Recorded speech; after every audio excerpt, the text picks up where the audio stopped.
وہ ہر حال میں نماز کے پابندی کی۔ ابراہیم علیہ السلام کی دعا ہے، اور آپ صلی اللہ علیہ وسلم یہی فرما رہے ہیں کہ نماز ہے، جو نماز قائم کرتا ہے تو سمجھو اس کا ایمان ہے، جو نماز سے غافل ہے تو اس کا ایمان کا بھی شک یہ کہ اس میں ہے بھی کہ نہیں۔ پھر یہ فرما ربنا اغفر لی، مجھے بخش دے، والدی اور میرے والدین کو۔ یہ اس وقت کی دعا ہے جب آپ نے ان سے وعدہ کیا تھا، جب آپ بہت چھوڑ رہے تھے تو اس وقت انہوں نے وہاں سے چڑھ کے میں تمہارے لیے دعا کروں گا، کیونکہ انہوں نے جب انہوں نے وہاں سے اپنے باپ کو چھوڑا تھا تو اس وقت انہوں نے کہا تھا کہ میں تم سے یہ وقال راغب، اس وقت انہوں نے کہا تھا کہ قال سلام علیک استغفرک رب لک ربی انہ کان بی حفیہ، تجھ پر سلام اور میں اپنے رب سے تیرے لیے ضرور بخشش کی دعا کروں گا، بے شک وہ ہمیشہ سے مجھ پر بہت مہربان ہے۔ جب ہم نے پڑھا ہے کہ جب ابراہیم السلام جب اپنے اپنے والد کے لیے دعائیں مغفرت کرتے رہے، لیکن جب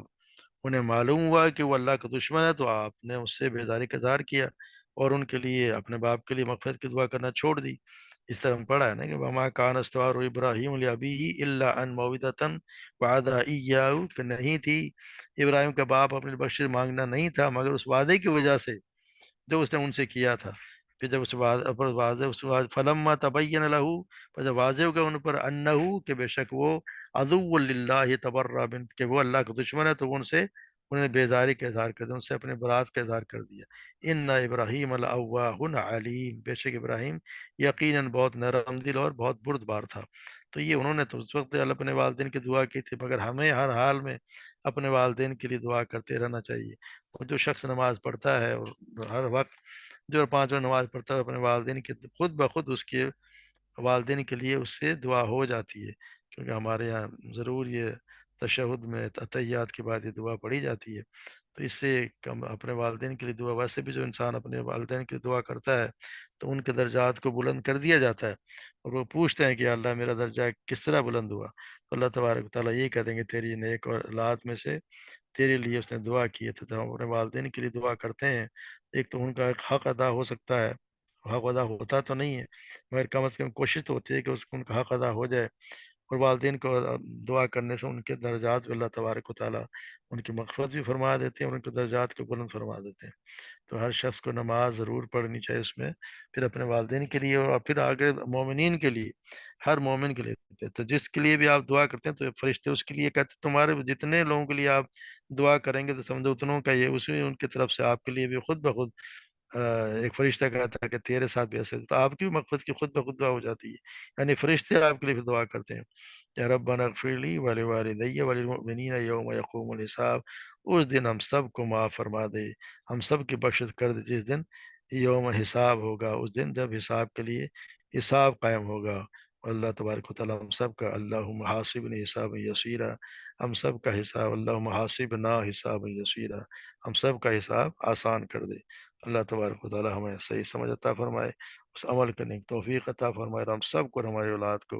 پکا پکا نمازی، وقت کے وقت ساتھ نماز پڑھنے کی توفیق عطا فرمائے اور اسے قبول بھی فرما دے۔ اللہ تبارک و تعالیٰ ہم سب کو معاف فرمائے۔ وما علینا الا البلاغ۔